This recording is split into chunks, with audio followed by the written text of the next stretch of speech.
We are ever so close to the end game. It is the end of the year, Christmas is coming, and a lot of good test cricket is just around the corner. The Boxing Day test and, of course, the New Year's test between some big sides, India and Australia, and then South Africa, Pakistan, and it all rests on this in terms of who is going to make that World Test Championship final. Now, we told you that there perhaps wouldn't be a draw in that Border-Gavaskar Trophy, but then the Gabba happened and it all went to absolute crap. Now the series lies 1-1 with the next one at the MCG, a massive game for both India and Australia. I wonder what is going to come of this one. Yeah, the fourth test. Very excited. I think all square going into MCG. It can only, for the neutrals, can only be a great thing. I think with Australia, I feel a bit bad for McSweeney. Getting dropped after 3 test matches. I mean, they should have given him the whole series to have a go. I mean, I don't think Constance has done enough. If he hasn't done enough before the first test, there's no way in the last 3 tests he, in the background, would have, made the selectors change their mind that much. So I feel a bit bad for him. I wonder how it goes. I mean, he did score 100, I think, in one of the Prime Minister 11 games. So we'll see how it goes. I think that's an interesting choice for Australia. I think Scotty Boland in for Josh Hazlewood. I think that's just a straight swap. Scotty Boland got some impressive figures at the start of his international career. He hasn't played a lot of games, but what he's done, he's someone that Australia seems that they can rely on, and he just pitches up and does his thing. And I think Boyma Mew alluded to it before we got onto to stream that. His numbers at MCG are phenomenal. So I think Australia look good going into this next test match. Again, India, they pulled one out the bag, I think, with the help of the rain gods in the last test. But I think one thing they will have to focus on again is that batting lineup. And there's a lot of passengers, and one in particular, I think everyone's worried that about Rohit's form. But yeah, we'll see how it goes. Exciting for the neutral. I think both sets of fans will be very nervous going into the next one. Yeah, no, I agree. I mean, at this point, we're exactly where we said we were in the last video. Like, nobody knows what's going to happen. On your McSweeney point, I also don't think that the Australian batting lineup were in dire straits for them to make such a change. I mean, as a unit, they were batting well. Okay, McSweeney was getting out in some ordinary fashions, but I mean, they weren't in a point where it was like desperation, we need to try something new.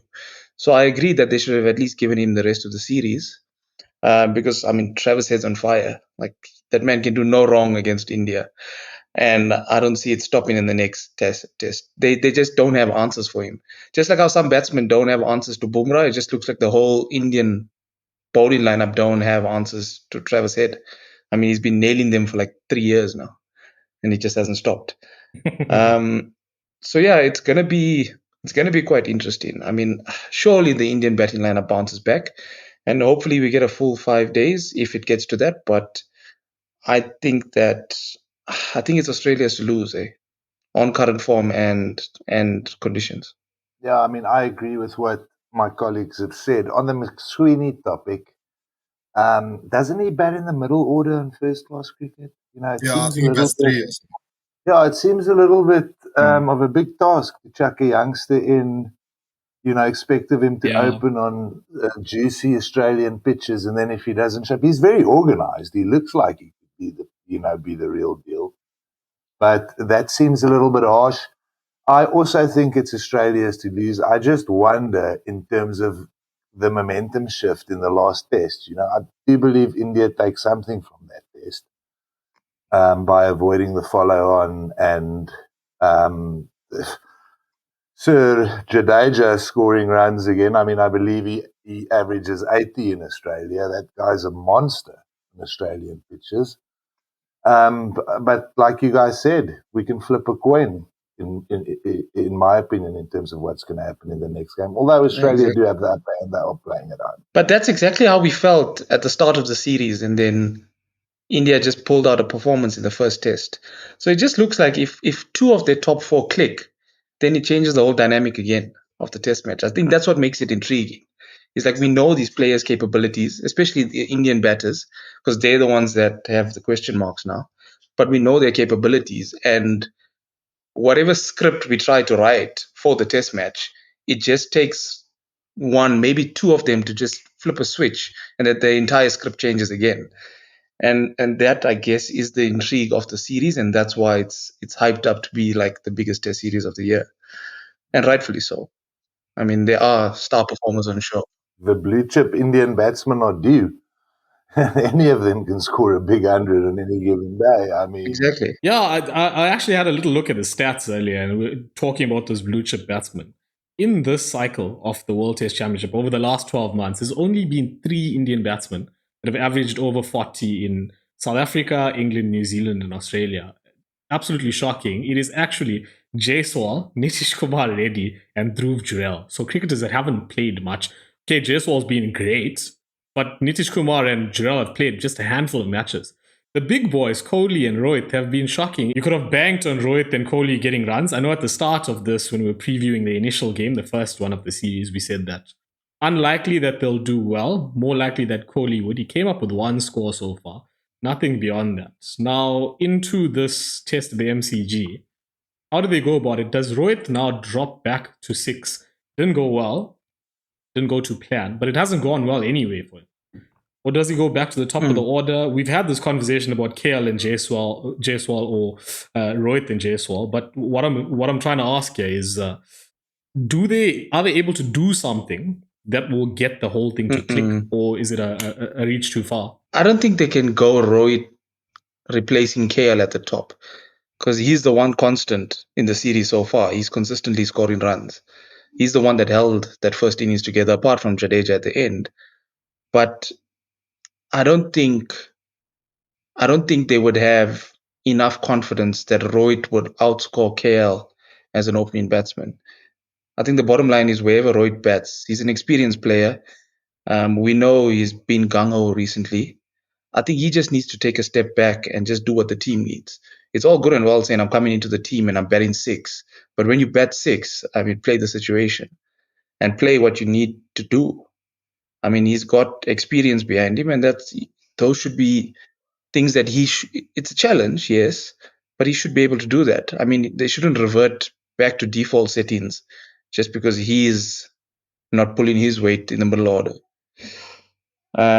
Whereas the person who replaced him, KL, he's performing. So that's a luxury you get as a captain. See, but I mean, I think that the best position for Rohit, I think, is at the top of the order. I think him coming in when the side's 50 for 4. I mean, his natural game is to attack, right? And I think when you're 50 for 4, you obviously got to absorb a lot of the pressure and, bat long, which he sometimes he does bat long, but he plays his shots. And I think on Australian pitches, you're not going to get away with sort of flashing outside of stump all the time and lack of foot movement and stuff like that. I think his best place is up at the top, have a full go.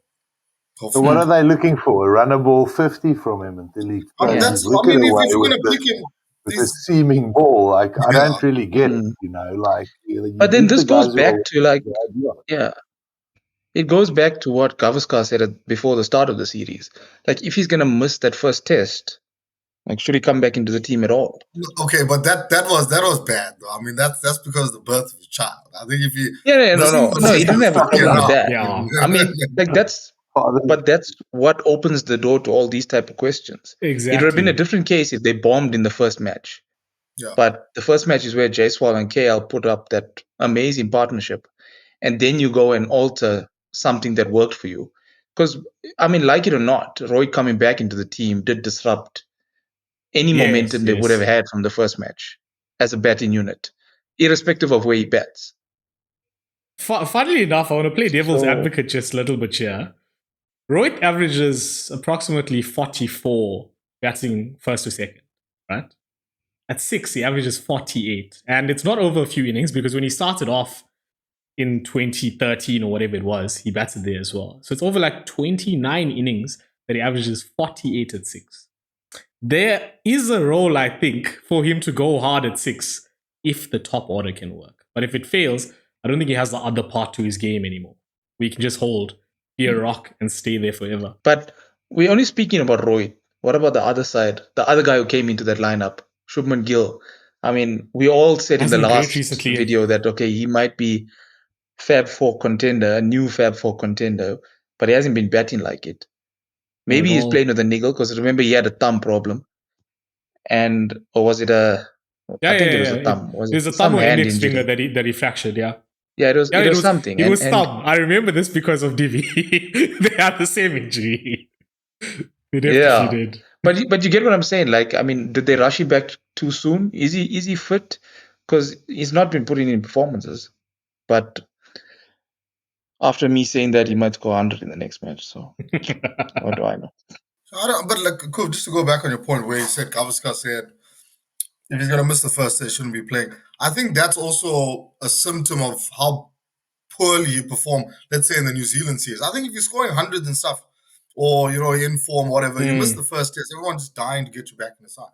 I think he was already, people are already like, he should be on his way out. Yes. If they did, and the fact that they did well without him in that first test, I don't think it'll take a brave person to drop him, but maybe for the balance of the side and Bumrah. I think the way Bumrah captained himself during that first test as well is very, very important. There's a lot of instances in the previous two tests where Australia were up against him, and he could have given Bumrah maybe one or two more overs after they picked up a wicket, but he whoops him off sometimes, maybe a bit too early in his spell. So maybe it's not just his batting; it might be also a captaincy issue now. Can I ask you guys, how do you want to balance out this Indian batting line? How do you shift this thing around to make it more solid?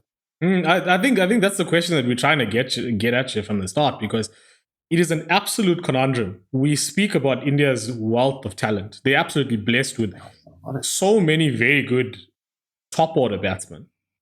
But trying to shoehorn everyone into a mix that works is pretty hard. They've tried with bringing in Safraz and Padikkal into the mix. It's just too hard. I think ideally for me, based on what's happened recently, not over the course of a long period, but recently, KL and Jaiswal up top, I think you still do have to give Shubman Gill the benefit of the doubt. I think he's class. I think he comes in at 3, ahead of Kohli at 4. And I think the only way Rohit should actually be in that lineup now is at 6. Because if he goes in the top order, he destabilizes the whole thing. He either goes hard, gets out early, and then puts the next batsman under pressure, which is Gill. As much as we've been saying, he hasn't performed exceptionally in recent times. He made a 90 against New Zealand. That was about the last good score, a 50 in that Prime Minister's 11 game. But he's always come in just after sort of a 10, 15, if you're lucky, from Rohit at the top. And then I think beyond that, you can pretty much do whatever you want. So, I mean, that should be fun. Should be used to it. What about slotting Rohit at 3 and then Gill and Kohli just drop? You think Kohli can bat 5? No, Kohli bats 4. I reckon. He has to bat. I think you just leave Kohli at 4. Yeah, you just leave Kohli at 4. If they're doing all of this shuffling around, just roll the dice and just see what order comes out. Man. The guy that's not performing into your side, I say drop him. Give the captaincy to Bumrah. Is Safraz on tour? I don't think he actually is. I don't think he actually is. No. Is he not? Well, I don't know. Is Jurel on tour? They must have picked a second wicket. Jurel is on tour. Jurel comes into the side, make him let Pont do whatever he wants, and then we're done. Trying to fit this guy into your side, and he's not scoring runs. I mean, it's such a shame that, a lot of people that watch this might just assume that we're just anti-Rohit, which for some reason I'm a massive fan. I rate him. He's an excellent cricketer. He's one of those few, like we talk about Sanju all the time on this pod. We absolutely love him. Yeah, Rohit does the same thing. Doggy, you don't know about the backstory of it. Yeah, Doggy will learn about it over time. But Dempson is our boy. But the thing with Rohit is it's classical cricket shots with the power. It's not just brute hitting over the top. It's a cover drive for 6. It's that little scoop over the leg side that looks like he did nothing, but the ball's 100 meters back at the stairs. He's absolutely class. The problem is, sometimes, as I think Jamie Carragher says, you got to leave the game before the game leaves you. Yeah, and exactly. it's just not working. It's sad to see him go down this route. Look, I think the white ball stuff is fine. I mean, the way he plays there, it's perfect for the game. I think the entire Indian batting lineup is fine in the white ball stuff. The problem is when, the ball, it's a red nut and it's seaming around at 11 o'clock on a cloudy, Sydney morning or whatever. Yeah. And to that point, I mean, even before the series kicked off, we said that they don't really have a natural replacement for Pujara. He's the one that held their test batting lineup together.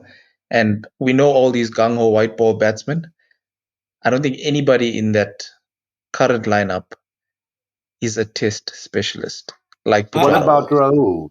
I mean, Rahul, he's played a lot of test cricket. He's batted all over that lineup. I mean, I'd say he could, he could be that guy, but you need two. You need two rocks. You can't just have a lineup of razzle dazzle, and that's just not. You need somebody to do the ugly hard yards.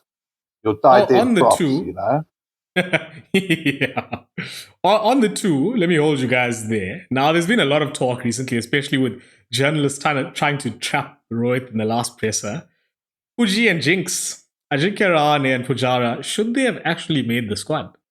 Should they be in any Indian squad going forward? They both have been around, done it for a long time, possibly on the back end of their careers. But in light of having so many youngsters and new fresh faces in and around this passing lineup, maybe a shout for Pujara and Rahane. Maybe they should have been here. I'd say as a squad player, maybe, yeah. Maybe, but I think the BCCI the selectors fell into the same trap as all the fans and us and stuff. That team is just too talented. Where you're like, this team needs to move forward. These guys are good enough. Doesn't matter how old you are. If you're good enough, you play. I think there's just it's just a patience thing, and they don't have enough experience, I guess, at this level to know. Listen, I can got 5 days. I don't have to smash everything before and chase one outside off stump, and But then again, your experienced players are doing that. Like guys, I was about to say, Kohli, Rohit Sharma charging the guy in the second over on a test match. You're like, what are you doing? It's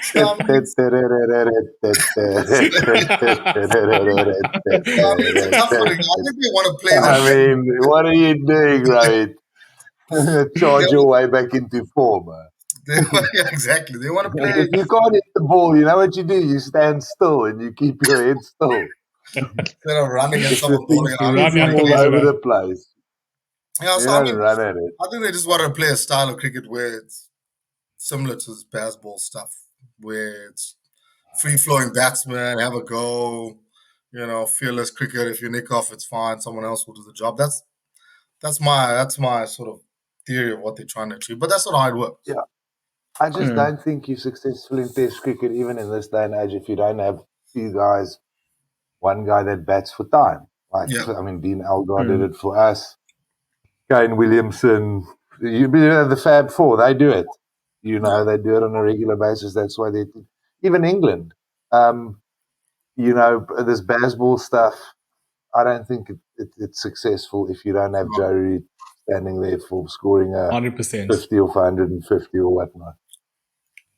So you need the guys that can bat for time. That maybe Safraz wouldn't have been a bad shot. What I've seen is that guy's been scoring ton after ton after ton in the Ranji Trophy. The guy's fairly experienced now. I don't know. I suppose he's just about fit enough to bat for a full test cricket.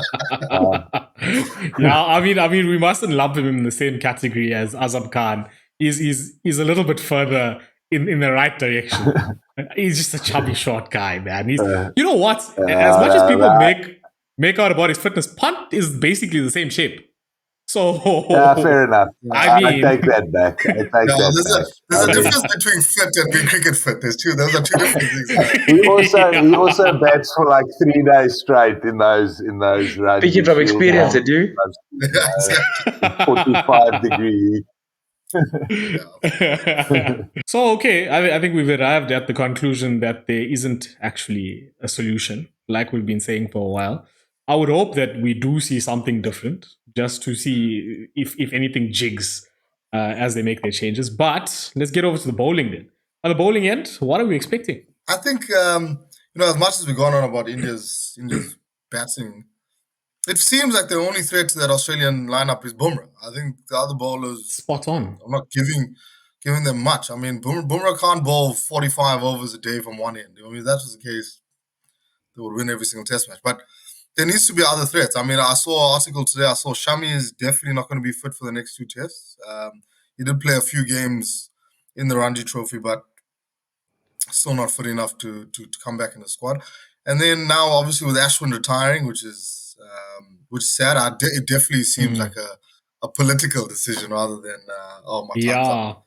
I feel like the body's giving up. It's definitely something political because he came on the tour. Why would you wait till the second game to retire? But anyway, or third game to retire. But anyway, there needs to be a threat from the other side. I mean, all that's happening is the sea of Bumrah and then make hay while he's not bowling.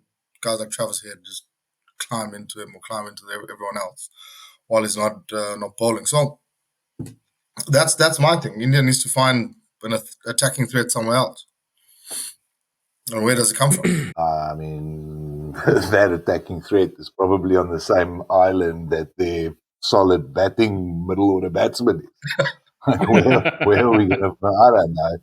They're the same place as South African top order is. I do think that the massive disappointment from an Indian bowling front is Mohammad Siraj. Like, take it back 2 or 3 years ago, I think everybody had high hopes for this guy. I think they probably held him in higher esteem than Bumrah at one point. Take it back like 4 or 5 years. But it seems like he's just tapered off over the years, and he's just not a threat. He'll have one match where he bowls a fiery spells, take 3-4 wickets, and then he just goes dormant for a while again. And I don't know why he's so inconsistent, because he has everything to be successful. I mean, we've seen him put in performances, but I just don't know where his inconsistency comes from. Because I don't think India lack spinners, or I don't think they'll struggle to find a natural replacement for Ashwin. Obviously, for the longevity and for what he's done, someone will have to take some time to get into that. But I don't think that's going to be so difficult as trying to find backup pace bowlers.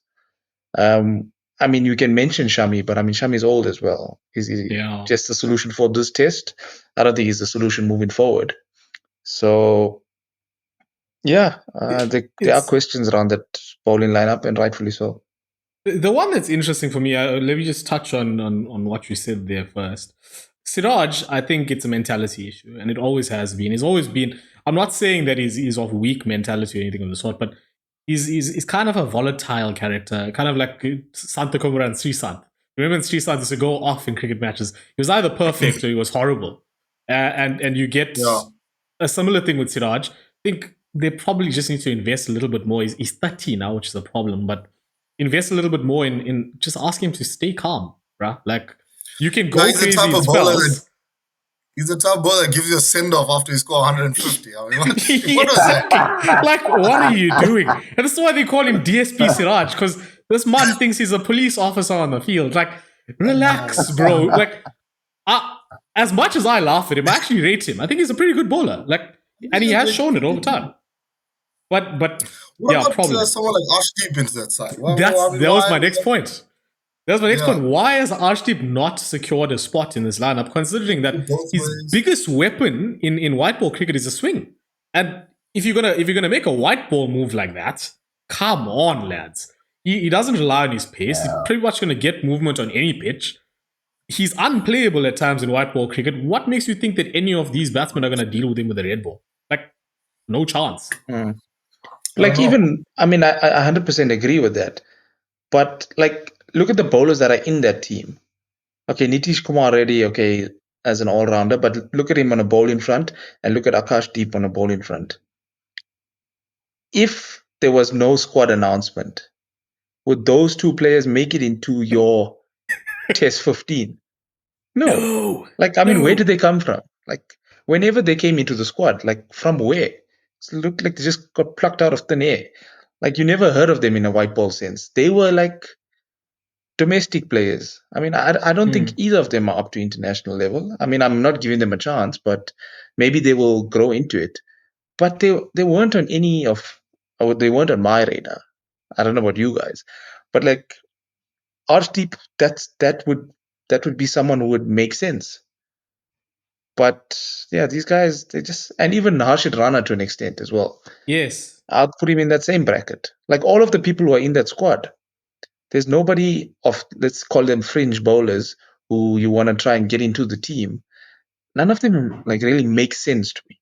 Has Bumrah bowled that well this series? I know he took a 6 for in the first innings, but I mean, has he bowled that well this series? Has he bowled like a world-class bowler? Look, I think think he compared doesn't to the give you bowlers much. around him, they made him look like. Well, I mean, that's yeah, okay. Well, anybody can go and turn their arm around. I'm just, has he carried the attack well enough to bowl Australia out twice in the test as the leading bowler? I think I'm just so. putting it I out think there. so. Like he single-handedly bowled them out in the first match. Okay, irrespective of what the other players did, they chipped in with a few wickets here and there. Second match, again, I think it's all that support around him, like Divi said. Yes. If you just give him a little bit of support, he can be that bowler that will bowl them out in 2 innings. Like he said, he can't bowl 45 overs a day. Just a little bit of guidance, a little bit of rest, a little bit of help here and there. And I think he can do it. Because you also get to the point where, like, if the other bowlers aren't doing it from one end, then you try and do things a little bit different to what you would naturally do. And maybe that's when they tap into him. But, I mean, his economy rate is by far better than the rest of the bowlers. So it looks like a case of let's play Bumrah out, score runs at the other end, and just try and not get out to him. Precisely. I said this at the very start. In the first little chat about this test series, the same thing I alluded to. Sometimes, because of how things line up, Bumrah, they choose to kind of see him out, just leave well out of the off stump, and you'll pretty much be fine. And when there's no pressure from the other end, then you can do that the whole day, basically. Until Bumrah is tired. Yeah, because you're scoring. There's no bowling partnerships. There's no Pollock Donald combination there at all. Beyond that, it doesn't seem like the spinners work well with him at times. Steyn and Vern, but you would think in the past, even for them, they've had some good combinations. Shavagal, Srinath, then Anil Kumble. They were pretty good. Pace from one end, spin at the other. Yeah. But it was held tight at both ends. And with Jadu and Ashwin to an extent later on in his career now, they've gone for a little bit of tap from the other end, especially with the modern day cricketers attacking and spin. If you can't hold the other end with spin like Keshav Miraj, that's something he does excellently. Then Bumrah is kind of left stranded on an island, hoping that, you're going to come and save us. No, definitely. But anyway, having said all of that, back to my earlier point, any one of these guys can come in, put in a performance, and then the whole script changes again. Yeah. Now, before we close off this cricket show chat on the BGT, we must talk about Ravichandran Ashwin. We've spoken about him a bit in the past, but I'm going to rattle off some stats to you here, just so that we can kind of honor what he's done in Test cricket. So then, in terms of his all-format bowling career, 5,833 overs, 765 wickets, at an average of 25.8 and a strike rate of 45.7. He's played since 2010 to 2024, a 14-year career that has also seen him make a lot of runs with a bat in all formats. 4,394 runs. He's got 600s in total with 15 50s. And as Divi said in the previous one, he tends to convert. Now, I think that he's possibly been one of the greatest offies that we've seen in our time. There's been a lot of good ones that came before him, but he stood out as an incredible cricket brain and a top performer. He often pulled back series, matches, and won. Whether it was domestic cricket or for India, I think Ravichandran Ashwin is by far one of the better or right at the top cricketers that we've seen in recent times. Yeah, legend of the game. Sad to see him go.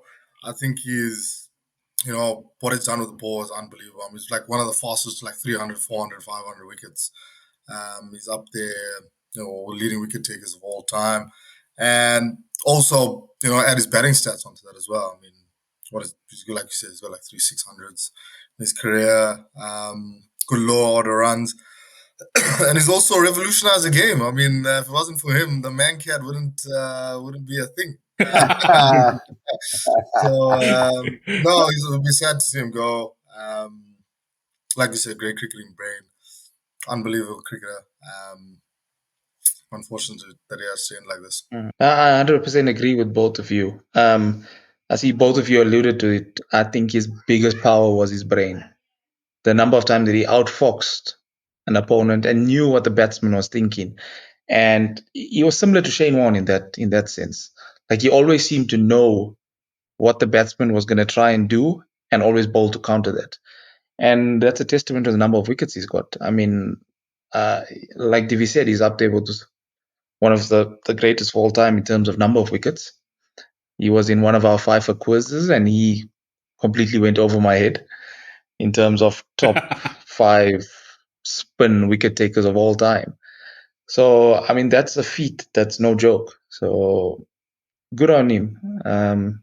He should be proud of himself and he can go into full-time podcasting now.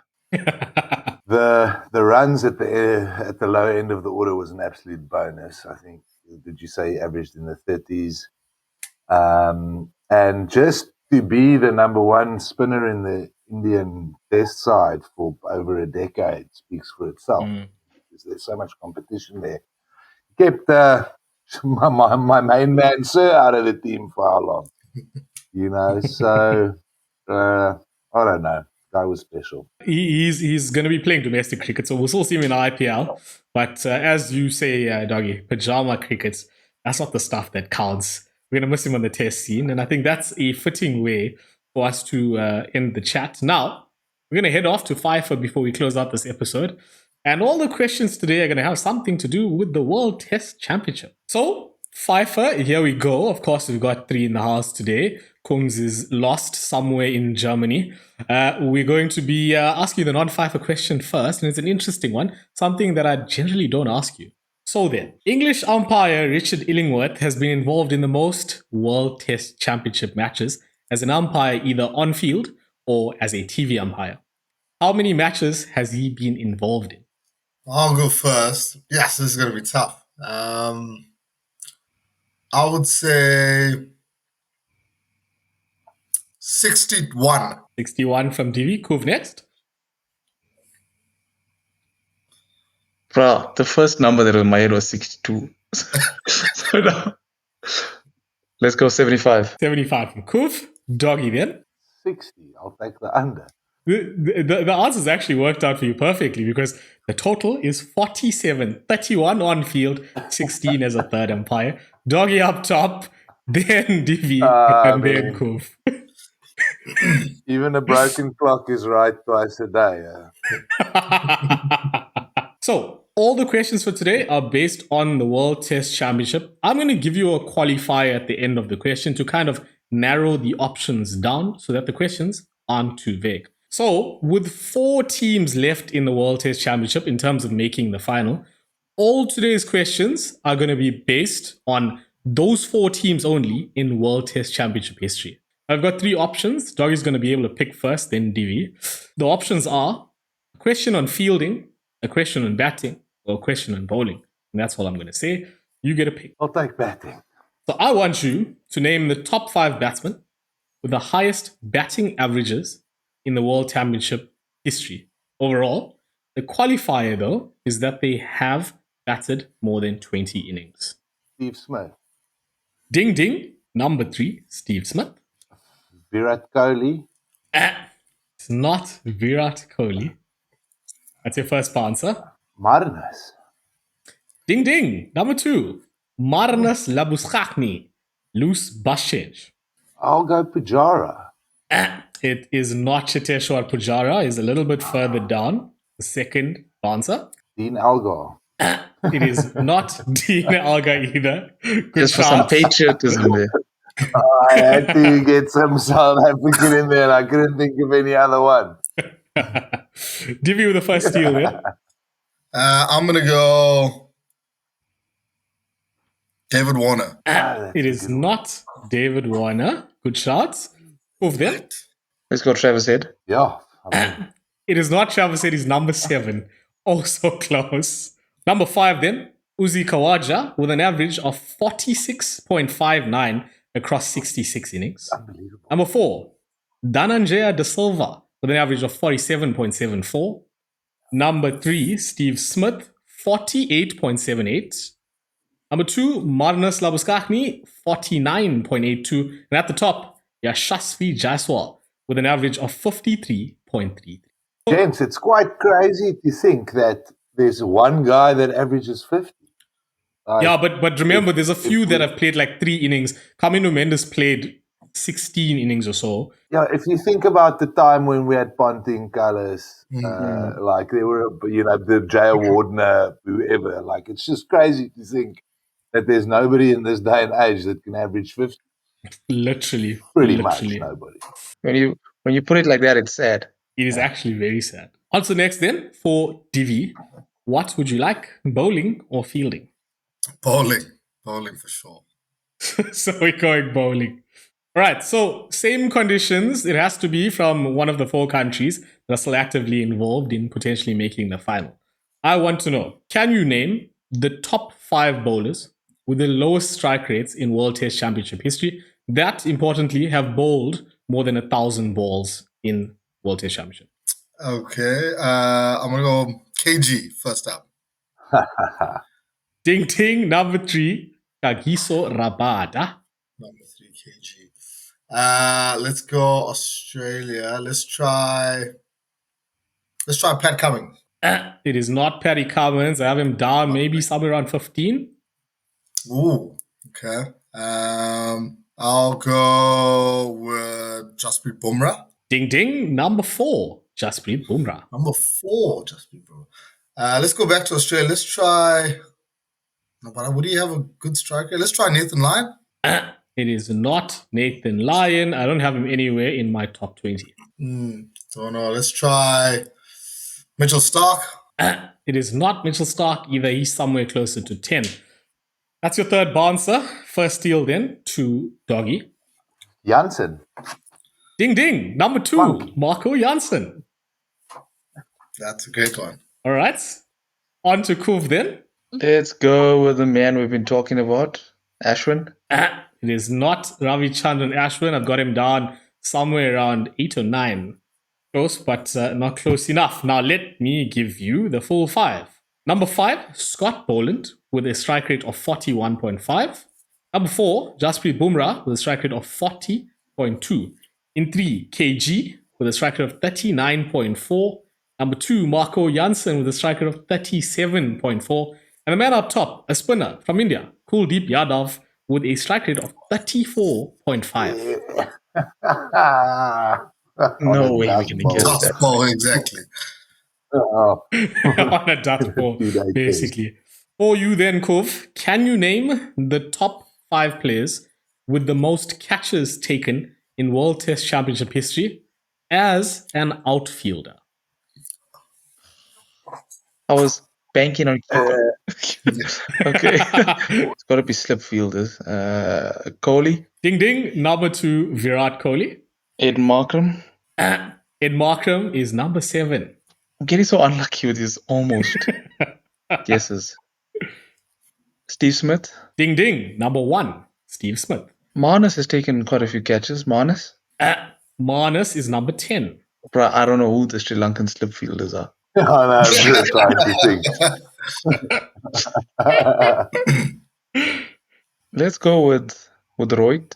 Ding ding, number 4, Rohit Sharma. He's not played much Count now. you done. Cameron Green, maybe? Cameron Green is number 8. You have not given me a single choice outside the top 10, but unfortunately, you only racked up 3 then. The first steal for Doggy then. I'm torn between 2. I will go with Dean Elgar. That is unlucky. Dean Elgar is number 6. Over to DV then. Yo, that was close. I'm going to go for the Sri Lankan. I'm going to try Dhananjaya De Silva. Ding ding, number 3, Dhananjaya De Silva. Nice. I told you guys this. Told you guys this question is a bit easier than it looks at first sight, because you guys have basically got the whole top 10 bar one man at 5. Let me give you David that Warner. man at 5. Ding ding, it is David Warner. You would have got that No, right. because I was like, if I'd David taken other Warner. shots. David Warner or Dean Elgar? Which one? I would say David Warner or Cam Green. Yeah. So David Warner at number 5 with the No, but well done, boys. We 37. got the top 10 amongst all of us. Yeah. With bounces included. It's crazy that you guys got that far. 37 from David Warner. 42 catches for Rohit Sharma. 46 for Dhananjaya De Silva. 47 for Virat Kohli. And get this, Steve Smith averages a dismissal per match, just over, in fact, 1.01 dismissals per match, 93 catches in his 92 innings. Did you guys see the catch he shelled in the last? He dropped a pie and then Unbelievable. It looked like me out there, dude. Doggy just bringing Steve Smith back down to earth. Just keeping him honest, yeah. That's cricket, isn't it? Alrighty. So that is it. Leaderboard is on screen. A pretty even Stevens day for the lads. Coombs missed starts on some questions that I think were more within the ballpark of normality. The qualifiers seem to work, and perhaps we'll do that a bit in the future. Now, of course, if you enjoyed this episode, drop us a like, hit the subscribe button, and of course, catch us on all the audio platforms. Leave us a comment. Let us know what you think about the next test at the MCG and whether India or Australia are going to pull through and make it into the final of the World Test Championship. I will cover all of the South African action with Pakistan in the Proteas chat. If you haven't checked that out already, it's an ongoing series. You can catch that on the channel as well. And the next episode will be out pretty soon as well. Until the next one, please take care. Don't forget to pour a shot and cheers.